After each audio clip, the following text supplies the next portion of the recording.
Donc c'est dans Job 42, versets 7 à 17. Job 42, versets 7 à 17. Je lis la parole de Dieu. Après avoir adressé ces paroles à Job, l'Éternel dit à Eliphaz de Théma, « Je suis en colère contre toi et contre tes deux amis parce que vous n'avez pas parlé de moi correctement, comme l'a fait mon serviteur Job. Prenez maintenant 7 taureaux et 7 béliers. Allez trouver mon serviteur Job et offrez un holocauste pour vous. Mon serviteur Job priera pour vous, et c'est parce que j'ai de la considération pour lui que je ne vous traiterai pas conformément à votre folie. En effet, vous n'avez pas parlé de moi correctement comme l'a fait mon serviteur Job. » Eliphaz de Théma, Bildad de Swatch et Sophar de Naama allèrent faire comme l'Éternel leur avait dit. Et l'Éternel eut de la considération pour Job. L'Éternel rétablit la situation de Job quand celui-ci eut prié pour ses amis. Il lui accorda le double de tout ce qu'il avait possédé. Les frères, les sœurs et les anciennes connaissances de Job vinrent tous lui rendre visite et ils mangèrent avec lui dans sa maison. Ils lui exprimèrent leur compassion et le réconfortèrent à cause de tout le malheur que l'Éternel avait fait venir sur lui.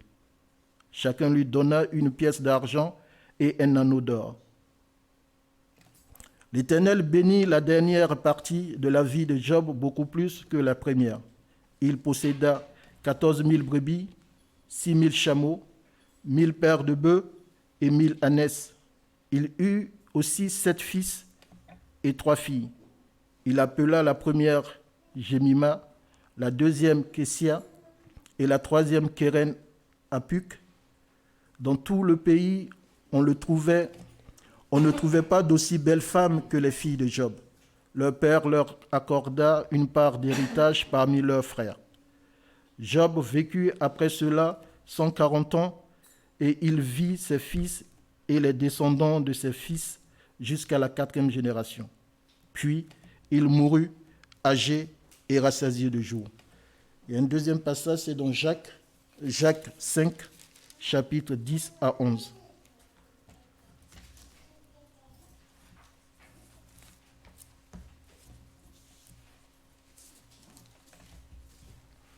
Jacques 5, chapitre 5, versets 10 à 11.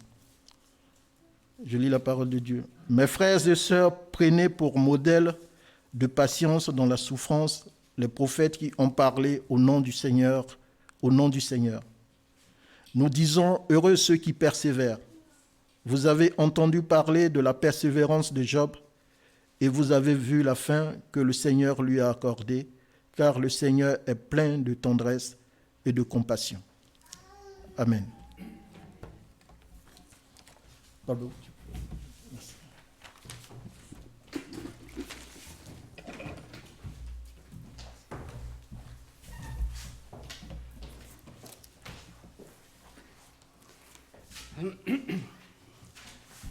J'aimerais, avant de méditer la parole de Dieu, et faire une sorte d'annonce.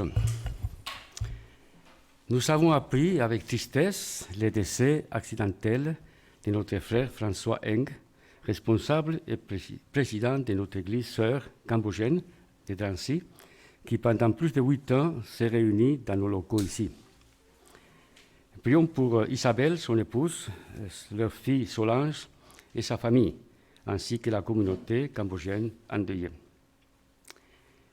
L'Éternel a donné et l'Éternel a ôté. Que le nom de l'Éternel soit béni. Job 1, 21. C'est ce qui ressort du témoignage de son épouse, sa fille et d'autres membres de la famille qui ont envoyé des messages très touchants dans lesquels ils expriment leur confiance en Dieu. L'acceptation de sa volonté, notre frère est mort accidentellement et lorsqu'il travaillait dans l'église à Drancy. Un rappel important, tout d'abord, de la valeur de la vie qui reste un don de Dieu, de l'importance d'être prêt pour comparaître devant lui. Sa fille écrit Papa, je n'ai pas eu le temps de te dire au revoir. Donc, c'est quelque chose qui touche, et la parole de Dieu nous encourage, et bien même si la plupart des personnes ici présentes n'ont pas rencontré François, et sa fille qui a fait les cours FPA, et donc peut-être quelques-uns se souviennent d'elle.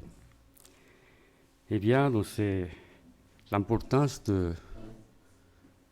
d'un côté, tant que nous sommes vivants, de compter les bienfaits de Dieu et de le servir de tout notre cœur, tant qu'il y a le temps. Et donc, dans le livre de Job, c'est quelque chose qui revient de temps en temps. On peut, dans la souffrance, désirer la mort. Et Job a dit cela juste une fois. Et pourtant, il a laissé à Dieu de décider sa destinée. Il a gardé l'espoir. Et c'est lorsque il a ouvert son cœur, où il a crié sa souffrance, sa douleur, et malgré cela, son espoir, Dieu a donné, Dieu a ôté, qu'il soit béni. C'est là que les amis des tristes consolateurs se sont mis à parler. Mais lorsque les amis se sont tus, et Job se tue aussi, que l'Éternel, du milieu de la tempête, a fait entendre sa voix pour répondre non pas aux amis, à Job, qui malgré ce qu'il vivait, malgré le fait qu'il a dit des choses dénuées de connaissances, il le reconnaît à la fin. Il a fait quelque chose, persévérer, quoi qu'il en coûte. Et malgré la jourrance de l'ennemi, que Job servait le Seigneur pour ce qu'il recevait de lui. Et en proposant à l'Éternel, si tu enlèves tout, il va te maudire. Job n'a jamais maudit l'Éternel. Ce qu'il a fait lorsque l'Éternel s'est arrêté de parler lui aussi, il a reconnu, eh bien, que Dieu peut tout. Même si nous ne comprenons pas toujours ce qu'il fait et pourquoi. Il peut tout. Il peut préserver ses serviteurs et ses servantes. Il peut les accompagner. Il peut les reprendre. Mais il peut aussi les rappeler que c'est lui qui fait justice, que c'est lui qui gouverne le monde d'une façon pas toujours compréhensible par l'être humain.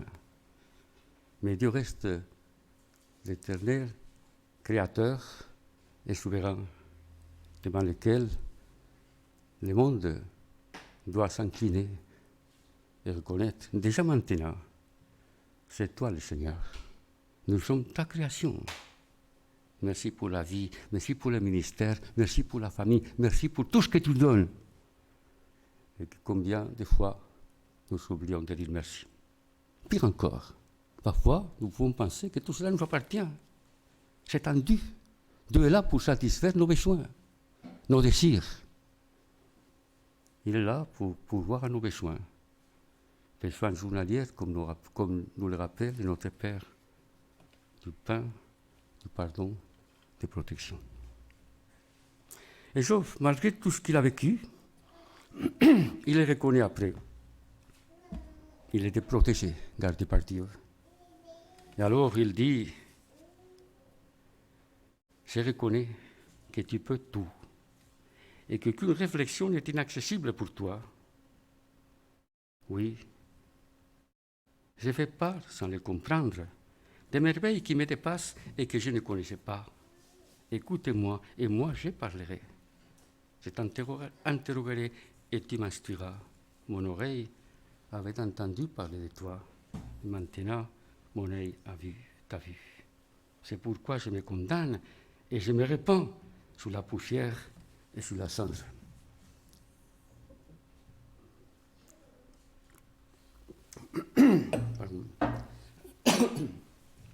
C'est là, entre autres, que Job a bien parlé de Dieu, contrairement à ses amis.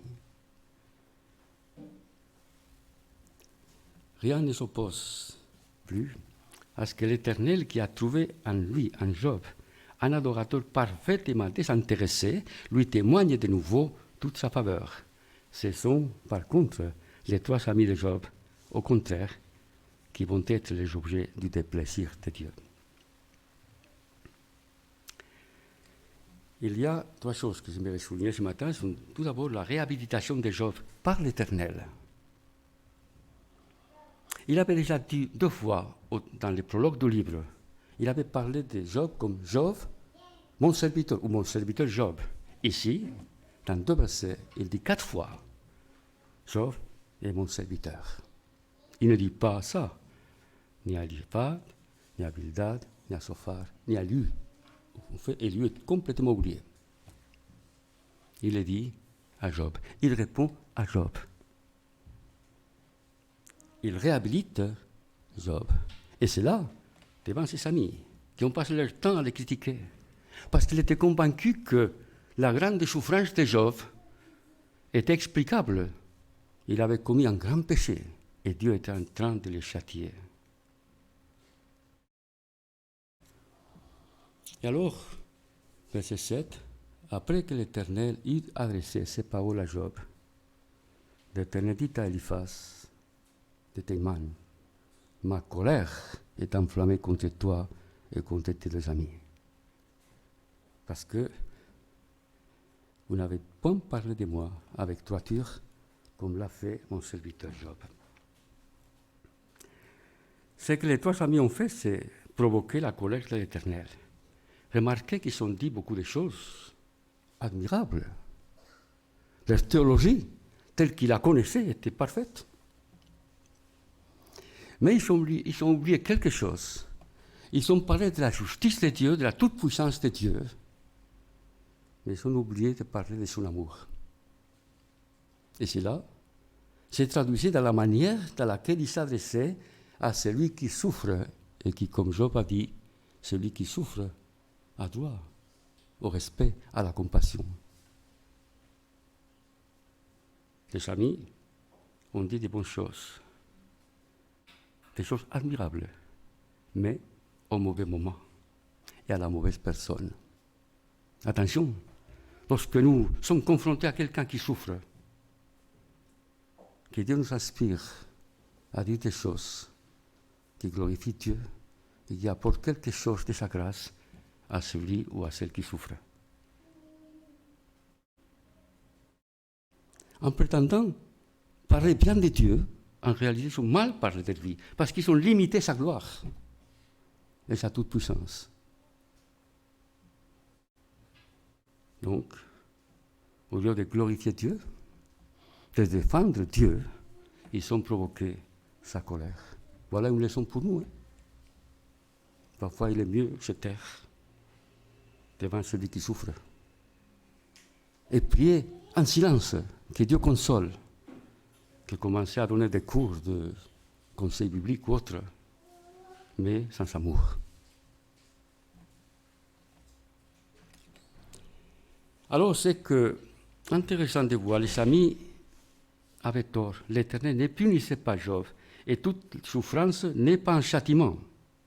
C'est vrai qu'il y a des souffrances qui sont la conséquence d'un péché personnel, ou même d'empêcher quelqu'un d'autre dont les conséquences se passent à d'autres. Et bien sûr, chacun doit subir les conséquences, même lorsque Dieu pardonne. Il y a des péchés qui marquent à vie, et dont les conséquences peuvent durer toute la vie. Heureusement que lorsqu'on s'attache à Dieu, il sait soutenir et consoler. Mais il peut arriver, et il arrive, qu'une personne peut souffrir, non pas à cause d'un péché personnel, mais parfois à cause des péchés des autres. C'était le cas du Seigneur Jésus. Ou tout simplement parce que Dieu se sert de la souffrance pour montrer à l'ennemi qu'il y a au moins une personne qui est prête, dont il peut dire qu'il sert le Seigneur, pas pour qu'il reçoit. C'est le non, c'est pas ça. On sert le Seigneur parce qu'on l'aime. On sert le Seigneur parce qu'il a changé nos vies. On sert le Seigneur parce qu'il a montré son amour sur la croix du calvaire. Et devant la croix, il n'a pas « tu me donnes, j'ai le droit que tu me donnes ». Non. Dieu reste souverain. Un Dieu qui nous aime et qui pourvoit à nos besoins. Et nous a appris à prier pour le pain de ce jour, pour le pardon de ce jour, pour la protection de ce jour dont nous avons tous besoin. Alors, Job, dans sa détresse, avait adressé une prière à Dieu qui a été exaucée. Au chapitre 16, versets 20-21,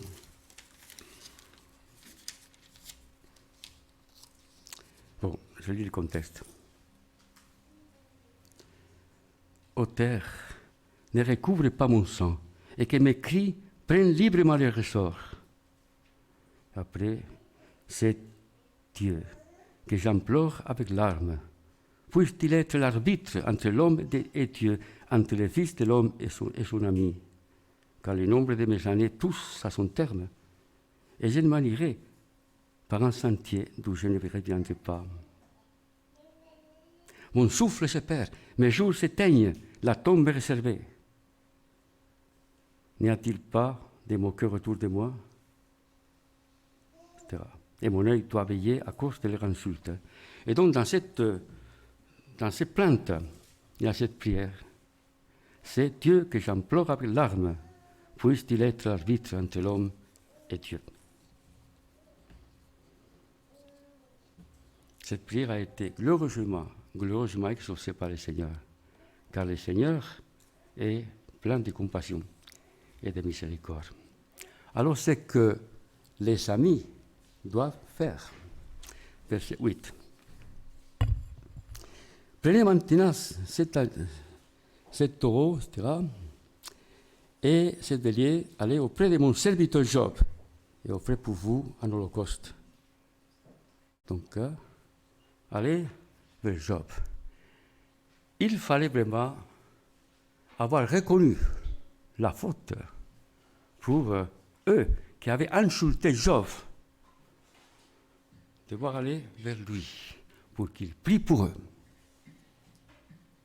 Les amis auraient pu réagir d'une autre manière. Nous avons raison. Et voilà pourquoi l'épilogue du livre de Job est important. Il y a des savants, de guillemets, qui disent que cette partie du livre de Job n'était pas nécessaire. Une fois que Job s'est repenti, le livre aurait pu s'arrêter là. Mais alors il aurait eu des questions sans réponse. Qui avait raison à la fin? Job ou les amis? Ici, nous disons que c'est Job qui avait raison et pas les amis.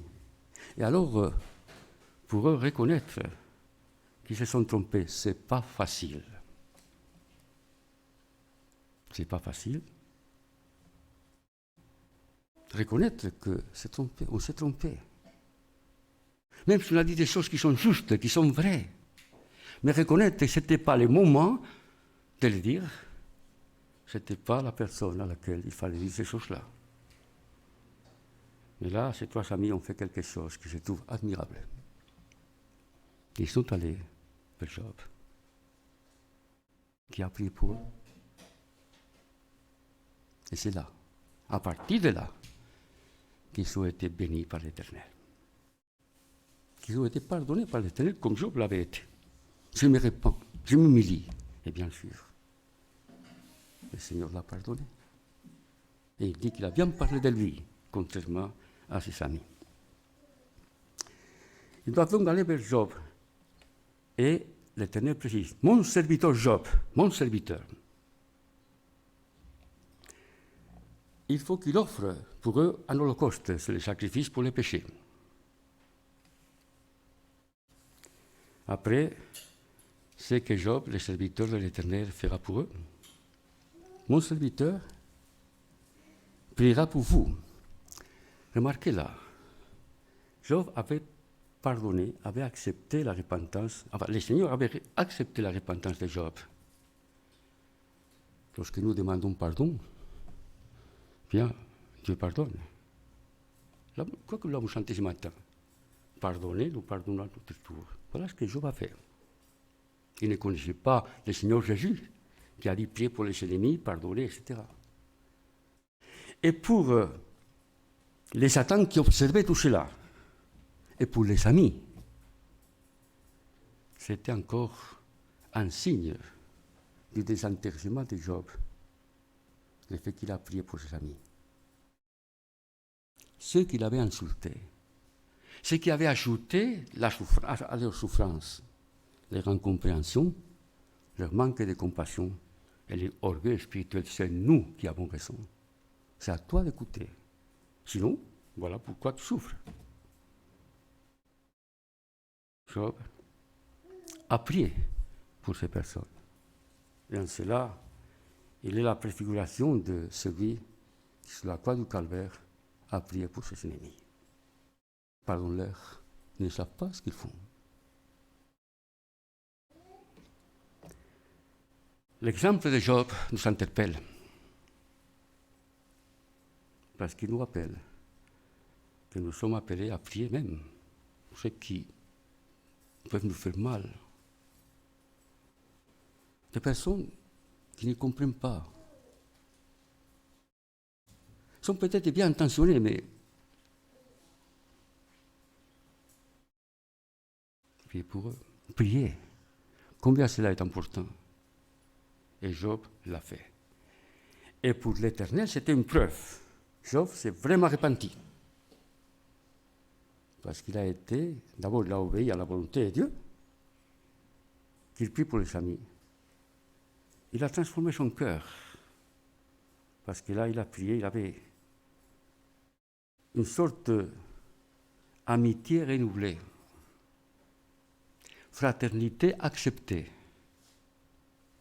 Un homme qui prie. Quel exemple? Comment peut-on prier? On peut prier que Dieu le punisse, que Dieu le... Attention là. Nous n'avons pas les paroles que Job a utilisées. Il a sans doute prié que Dieu accepte le sacrifice et que ses trois amis soient pardonnés comme lui aussi l'avait été.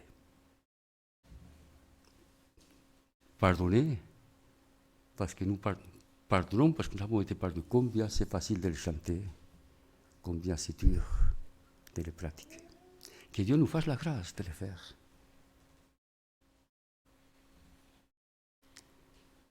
Job va prier pour eux. Au fond, il fait ce qu'il avait fait. Il avait fait avant. Tout au début du livre, lorsqu'il était comblé, il priait pour ses enfants. Et il dit au chapitre 1er, verset 5 du livre de Job, ses fils allaient dans la maison de chacun d'eux, tour à tour, pour donner un festin. Et il envoyait une invitation à leurs trois sœurs, c'est sympa ça, pour manger et pour boire avec eux. Et quand les jours de festin étaient révolus, Job envoyait chercher ses fils et les sanctifiait. Puis, il s'élevait de bon matin et offrait pour chacun d'eux un holocauste. Car Job disait, peut-être mes fils ont-ils péché et ont-ils maudit Dieu dans leur cœur.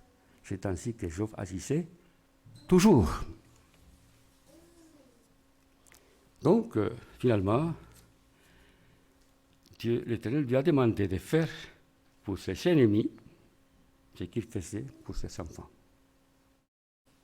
Et Job l'a fait. Finalement, ce que l'Éternel fera en réponse à la prière de Job, eh bien, on voit le verset 9.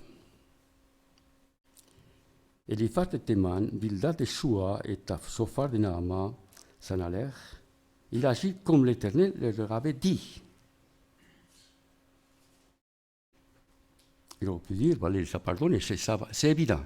Mais Dieu ajoute, il était en train de réhabiliter Job devant ses amis, il ajoute, l'Éternel eut de la considération pour Job. Que les amis comprennent.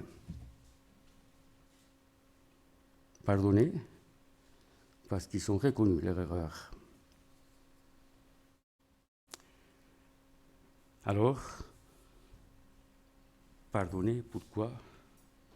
Parce qu'il y avait la considération pour Job, mais sur quelle base? Sur la base d'un sacrifice pour le péché. Et là, bien sûr, inévitablement, c'est ainsi que des siècles plus tard fera d'une manière parfaite et d'une fois pour toutes le Messie, le serviteur de l'Éternel, dont il est question dans Ésaïe 53. Et dans le Nouveau Testament, cette proclamation, le Christ est mort pour nos péchés, selon les Écritures. Celui qui n'avait pas connu de péché, il a fait péché, c'est-à-dire, pas péché, attention là, il a fait péché, sacrifice pour le péché, afin que nous puissions être pardonnés. Il a souffert à notre place. Il était à la fois le sacrificateur et le sacrifice. Et ce sacrifice irrépétible, car suffisant, est la base sur laquelle nous pouvons savoir être justifiés devant Dieu, avoir la paix avec Dieu. Et Job, bien avant le Christ, il a goûté cela dans son cœur. Mon oreille avait entendu parler de toi, maintenant je t'ai vu. Je vois qui tu es. J'ai compris ce que tu peux faire. Tu es prêt à permettre même que ton enfant souffre pour montrer à l'ennemi qu'il y a au moins un homme qui est fidèle, qui marche dans la vérité et qui sait le Seigneur pas pour ce qu'il reçoit de lui, mais par amour et par fidélité. Sans le savoir, Job a vaincu le diable.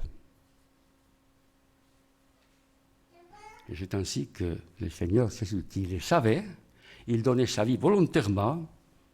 On va se souvenir bientôt de la naissance du Seigneur.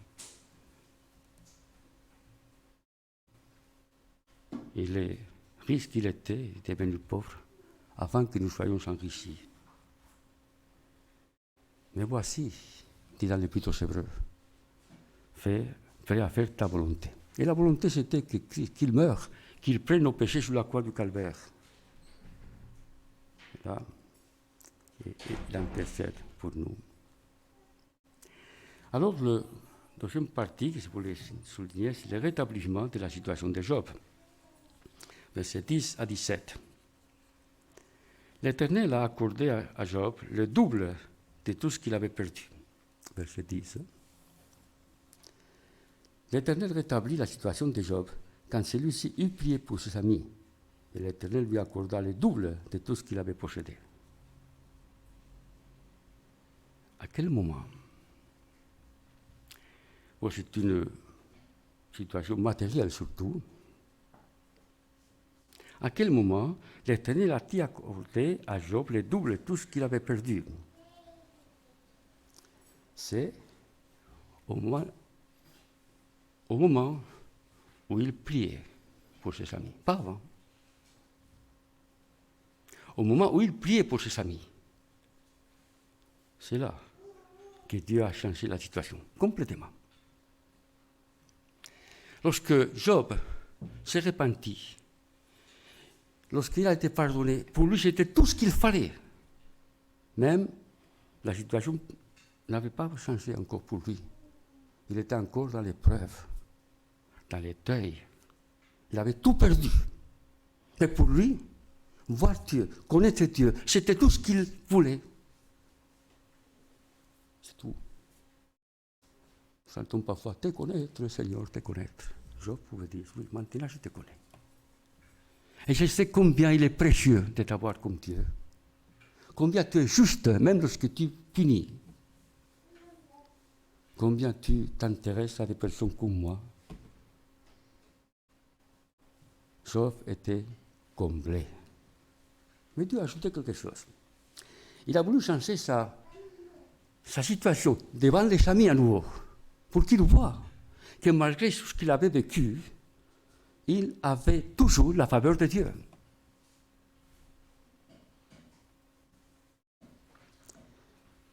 C'est lorsqu'il a prié que les amis de Job ont vu que celui qui avait subi tous les insultes, qui avait vu tous ses amis disparaître,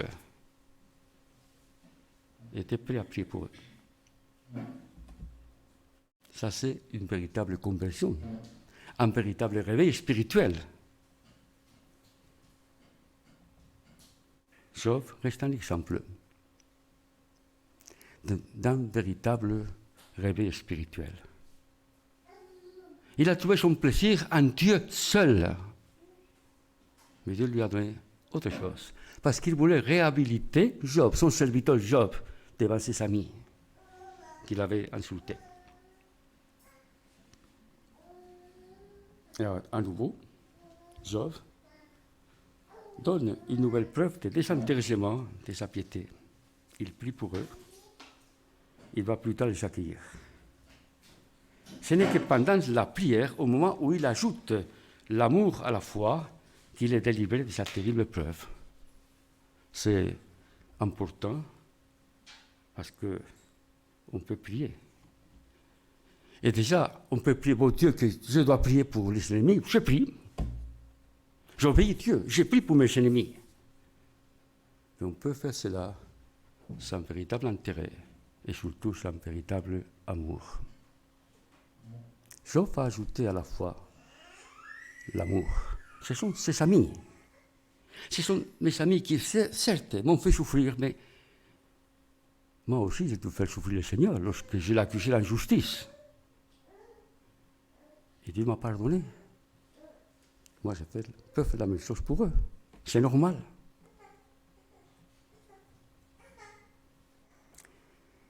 Et donc, c'est là que la foi de Job, sa piété, sa justice et sa fidélité ont éclaté devant ses amis qui ont vu cela. Un homme qui souffrait et qui disait des choses contraires à la théologie de trois amis, qui sans doute étaient prêts à l'accuser d'hérésie. Ils ont pu entendre la voix de Dieu. Allez vers mon serviteur Job pour offrir un sacrifice. Et celui qui a pardonné Job a aussi pardonné les trois amis. Mais il fallait, comment prions-nous? C'est bien, si nous prions pour les autres, comment prions-nous pour les autres?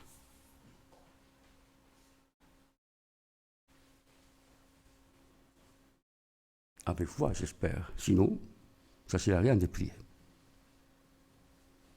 Et ajoutons l'amour fraternel. Le désir sincère que Dieu fasse du bien à cette personne.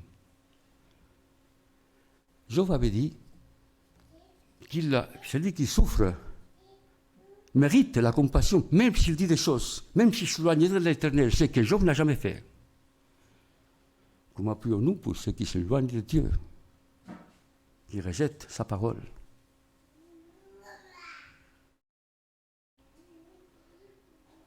Et nous connaissons tous des personnes comme cela, qui ont goûté la bonté de Dieu, mais qui après sont attirés par d'autres choses, qui les ont éloignés de celui qui est la source de vie.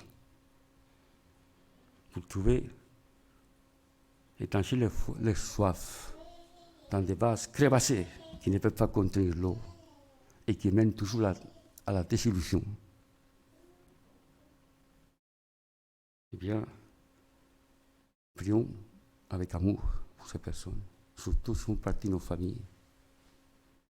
Prions pour eux. Nous ne pouvons pas les convertir, nous ne pouvons pas les convaincre, mais nous pouvons prier pour eux, que Dieu agisse, que Dieu les convainque, que Dieu les convertisse. Et qu'ils puissent, si j'étais des chrétiens, qu'ils retrouvent, comme David, la joie de leur salut. Et s'ils n'étaient pas vraiment convertis, ce qui expliquerait leur rejet de l'Évangile, qu'ils puissent découvrir celui qui a dit « Venez à moi, vous qui êtes fatigués dessus, si vous donnerez le repos. » l'Éternel a accordé à Job le double de tout ce qu'il avait perdu. Ben, c'est 10, c'est impressionnant quand même. Et donc, le double. Verset 12, l'Éternel bénit la dernière partie de la vie, plus que la toute une liste de personnes, des choses qu'il a eues. Donc l'Éternel, Job a été consolé par sa famille et ses amis. Ça, c'est magnifique. Tout ce qu'il avait oublié, qu'il avait abandonné, ils sont là. Attirés par quoi? Peut-être par les repas qu'il offert, qu'il était prêt à l'offrir. C'est quand même tous les frères, verset 11, tous ses frères, toutes ses sœurs et toutes ses connaissances d'autrefois vont vers lui et manger avec lui dans sa maison. Bravo. Remarquez ce que Job dit de ses soi-disant amis. Chapitre 19, verset 13. Quoi? 19, verset 13. Il a éloigné de moi mes frères, et ceux qui me connaissent se sont dispersés loin de moi. Je suis abandonné de mes proches, je suis oublié de mes intimes. Les hôtes de ma maison et mes servantes me considèrent comme un étranger. Je ne suis plus à leurs yeux qu'un inconnu. J'appelle mon serviteur et il ne répond pas. Je dois les supplier de ma bouche. Mon haleine est repoussante pour ma femme. Je suis devenu fétide pour les fils de mes entrailles. Même les gamins me rejettent. Si je me lève, ils parlent contre moi. Ceux que j'avais pour confidents montent en horreur. Ceux que j'aimais se sont tournés contre moi. Mes os sont arrachés à ma peau et à ma chair. Je n'ai gardé que la peau des dents. Ayez pitié de moi, vous mes amis, car la main de Dieu m'a frappé. Pourquoi me poursuivez-vous comme Dieu me poursuit? N'êtes-vous pas rassasiés de chair? Etc., etc. Et après, encore, et là, le chapitre 6, il y avait autre chose qui dit, chapitre 6, verset 14. Celui qui souffre, ça c'était l'avant, a droit à la bienveillance de son ami, même quand il abandonnerait la crainte du Tout-Puissant. Le verset 20, il dit, ils sont honteux d'avoir eu confiance. Rendez compte, Job a tout perdu, ses amis, ceux qui lui faisaient confiance, maintenant ils ont honte d'être ses amis, d'avoir fait confiance à Job. Ils sont honteux d'avoir eu confiance. Ils restent confus quand il arrive. C'est ce que vous êtes maintenant. Vous voyez ma terreur et vous avez de la crainte. Vous ayez dit, donnez-moi quelque chose, faites en ma faveur des présents avec vos biens. Non. Faites-moi échapper à la main de l'adversaire, libérez-moi de la main des violents. Non. Non. Mais ils s'évaporent, ils partent, ils disparaissent. Et ce qui est curieux, que maintenant ils reviennent pour le consoler. Écoutez, il faut quand même un peu de courage. Hein? Ceux qui avaient honte d'être associés à Job, maintenant ils n'ont pas honte de venir manger un repas chez lui. Quoi penser? Et à nouveau, Job, lui, il accueille, il pourvoit. Il va montrer que ces personnes, il accueille ces personnes qui l'ont abandonné. Job. Le Seigneur a béni sa dernière partie, la dernière partie de sa vie, la vie de Job, plus que la première, versets 12 à 17. L'Éternel a béni Job en lui accordant beaucoup de bétail. Verset 12. L'Éternel bénit la dernière partie de la vie de Job, plus que la première. Il posséda 14 000 brebis, 6 000 chameaux, 1 000 paires de bœufs et 1 000 ânes. Beaucoup de bétail. 7 fils et 3 filles. Là, il n'a pas reçu le double de fils et de filles. Les commentateurs disent pourquoi. Une raison qui est donnée, qui est parfaitement possible, c'est que Job avait en effet 20 enfants, dont 10 étaient au ciel. Job avait offert des sacrifices pour eux, en pensant qu'il pourrait vraiment maudire Dieu. Il a été l'intercesseur fidèle pour ses enfants. Encore une leçon pour nous qui sommes parents. Priez fidèlement pour nos enfants. ils sont un don de Dieu. Mais ils peuvent aussi se disperser, agir contre la volonté de Dieu. Et même si nous ne pouvons pas offrir des sacrifices de moutons ou autres, comme Job l'a fait, ce n'est pas nécessaire. Le sacrifice du Christ est suffisant. Nous pouvons offrir aussi le sacrifice de la prière pour eux et de le faire toujours. Toujours, toujours.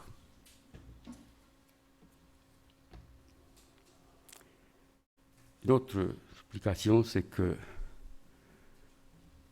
10 nouveaux enfants ne pouvaient pas remplacer dans le cœur de Job les 10 enfants perdus. Quelqu'un a dit quelque chose que j'ai trouvé intéressant. Avec un tact digne d'attention, l'auteur comprend que quand il s'agit d'enfants, le nombre n'est pas une compensation pour les pertes subies. C'est ici le domaine du cœur, où les chiffres perdent leur droit. Ainsi se borne-t-il à indiquer le même nombre d'enfants qu'avant la catastrophe. La seule différence, c'est que cette fois-ci, nous apprenons le nom des 3 filles, des 3 sœurs.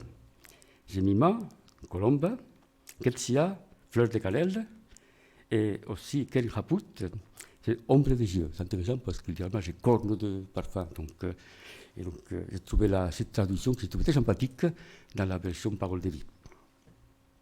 Donc, Dieu a accordé 7 fils et 3 filles à Job. Sans doute n'a pas oublié les enfants qu'il avait perdus. Un nouveau-né ne peut pas remplacer dans le cœur d'une mère, d'un père, le nouveau-né qui est mort.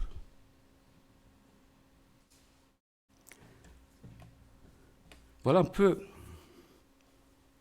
l'histoire de Job. Et il y a le rappel de Jacques, que je trouve instructif. Il dit 2 choses. Il y a 2 rappels. Le premier, chapitre 5 de l'Épître de Jacques, verset 10, c'est que Job est compté parmi les prophètes. Prenez mes frères et sœurs pour modèle de souffrance et de patience les prophètes qui ont parlé au nom du Seigneur. Et après, il y a Job. Donc, on peut dire que Job faisait partie des prophètes. D'ailleurs, dans le judaïsme, lui est considéré comme un prophète des nations. Pas un prophète d'Israël, mais un prophète des nations. Heureusement, Élie a aussi cet honneur. Bon, ça c'est notre histoire. Et là, c'est donc que Job est compté parmi les prophètes. D'après l'évangile de Luc, chapitre 24, verset 27, lorsque le Seigneur se montre devant les disciples découragés d'Emmaüs, et il leur parle. Et finalement, il parle du Messie qui devait ressusciter, et commençant par la loi, les prophètes et les psaumes, il a commencé à leur rappeler ce qu'il disait de lui. Donc, les prophètes ont tous parlé du Christ. Et naturellement, Job, en tant que prophète, il a parlé du Christ par anticipation. Il a fait oralement, il a fait par sa vie. Alors, dans les livres de Job, le Messie est, on va lire quoi, le témoin fidèle et véritable qui est au ciel. Job dit au chapitre 16, verset 19, est-ce que je le trouve encore 16, verset 19.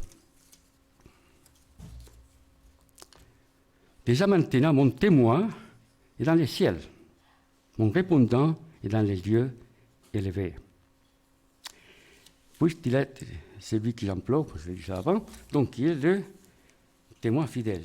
Il a un témoin dans le ciel. Là, Job parle à l'Éternel. Il ne parle pas de l'Éternel, il parle à l'Éternel, mon témoin qui est dans les ciels. Et donc, c'est intéressant, et bien c'est dans la première épître de Jean, chapitre 2, et verset, j'ai dit tout le verset premier. Mes petits enfants, je vous écris ceci, afin que vous ne péchiez pas. Et si quelqu'un a péché, nous avons un avocat auprès du Père, Jésus-Christ le juste. Et la version Nouvelle Bible Seconde traduit en défenseur. Donc, un avocat défend quelqu'un, il parle pour défendre. Un témoin dit ce qu'il a fait. Donc, on voit déjà, je vois, bien qu'ici,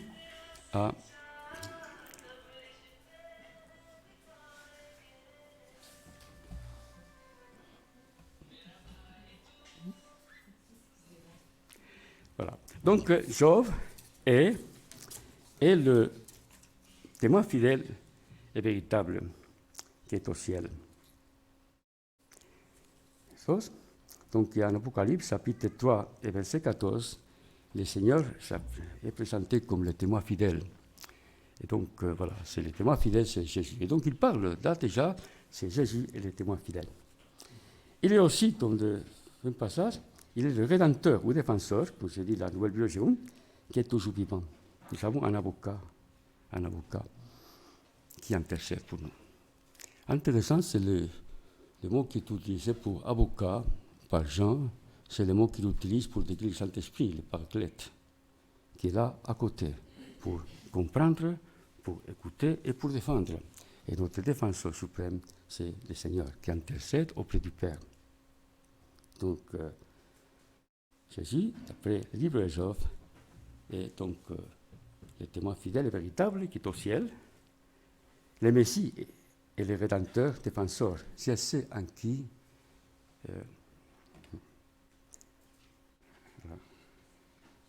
c'est ce en qui j'ai cru. Il est le Dieu, le serviteur vivant. C'est donc, avec toute la parole, ici,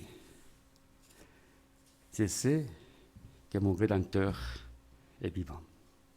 C'est le Goël, celui qui défend. Donc je sais que mon Rédempteur est vivant. Littéralement dit, je suis.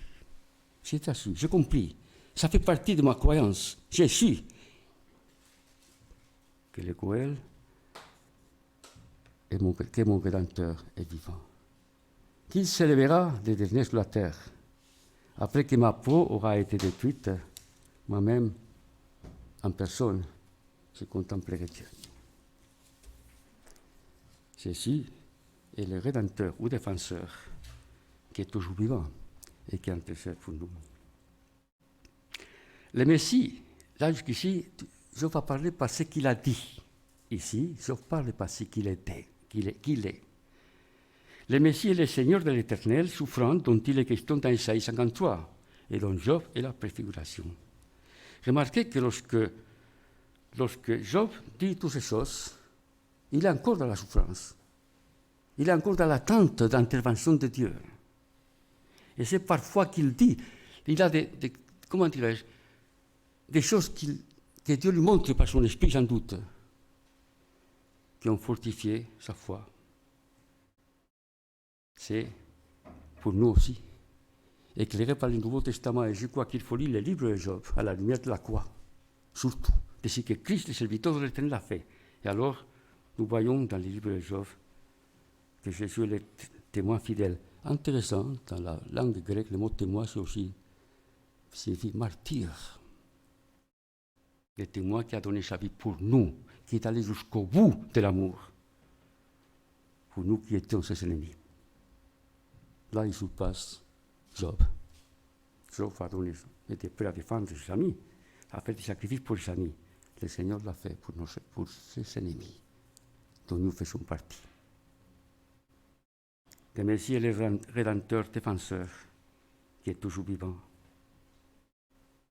Le Messie est le serviteur souffrant. Il a souffert pour nous sauver, un sacrifice unique et suffisant. Pourquoi cela? Et c'est le deuxième rappel de Jacques, que le Seigneur est plein de compassion et de miséricorde. Je vais lire le psaume 103, versets 8 à 11.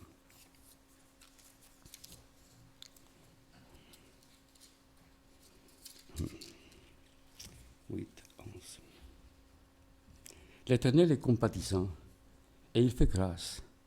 Il est lent à la colère et riche en bienveillance. Il ne conteste pas sans cesse, il ne garde pas sa colère à toujours. Il ne nous traite pas selon nos péchés, il ne nous rétribue pas selon nos fautes. Mais autant les cieux sont élevés au-dessus de la terre, autant sa bienveillance est efficace pour ceux qui le craignent. Autant l'Orient est éloigné de l'Occident, autant il éloigne de nous nos offenses. Notre Dieu, un Dieu qui pardonne. Et après, bien sûr, ces passages dans 2 Corinthiens, bien, qui rappellent, je le dis comme ça, béni soit le Dieu et Père, notre Seigneur Jésus-Christ, le Père compatissant et le Dieu de toute consolation, lui qui nous console dans toutes nos afflictions, afin que, par la consolation que nous recevons nous-mêmes de la part de Dieu, nous puissions consoler ceux qui se trouvent dans toutes sortes d'afflictions. Pardonner, pardonner, consoler, consoler l'autre. Voilà un peu le message et l'exemple que nous pouvons tirer du livre de Job. Et là, n'oublions pas que le Seigneur est plein de compassion et de miséricorde. N'oublions pas que le Seigneur Jésus est avec nous. Il a promis, je suis avec vous tous les jours jusqu'à la fin du monde. Et qui prie pour nous. Assis à la droite du Père, il intercède pour ceux qu'il a sauvés. Et cela nous encourage. Il y a un verset que j'ai posé la question, mais quels sont les mots que le Seigneur utilise lorsqu'il prie pour moi, pour son peuple? J'ai trouvé une réponse probable dans Luc, chapitre 22, versets 31 et 32, lorsqu'il a prié pour Pierre. Luc 22, versets 31 et 32. Simon, Simon, Satan vous a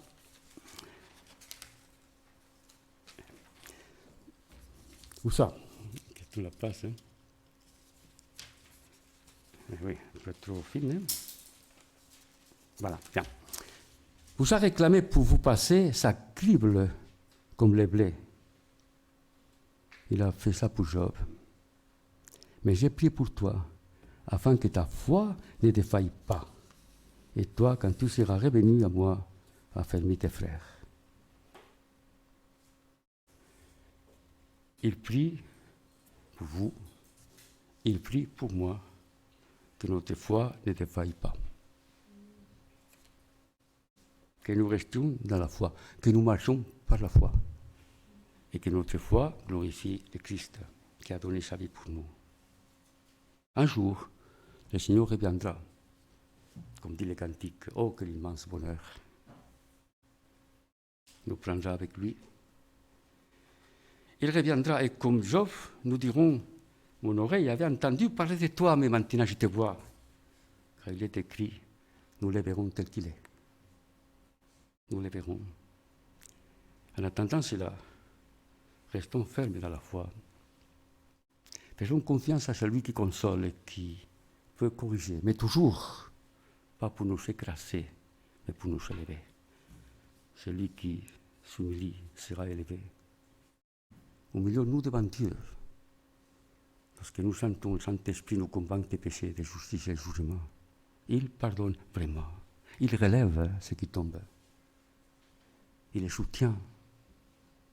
Il les aide à persévérer. C'est ça, finalement, la raison d'être du chrétien. Est une lumière qui ne s'éteint pas. Aussi petite soit-elle, elle brille. Et d'autres peuvent être éclairés et trouver leur voie. Maintenant, on verra beaucoup de lumière. On voit toujours des choses. Aujourd'hui, ça commence. L'habitude de donner des cadeaux, des calendriers de l'Avent. Hein. Donc, j'ai appris quand même que cette année, ça change. Il n'y a plus d'images pieuses. On prend des images des chanteurs ou autres. Il y a même un calendrier de l'Avent pour les chiens. Hein. Donc, il y a une petite chose pour les chiens. Donc, il y avait une dame qui prenait quelque chose donné à son chancerie. Hein. Donc, voilà. Où est Noël? Où est Noël? Que Dieu nous aide, nous qui aimons le Seigneur, à nous réjouir de sa venue.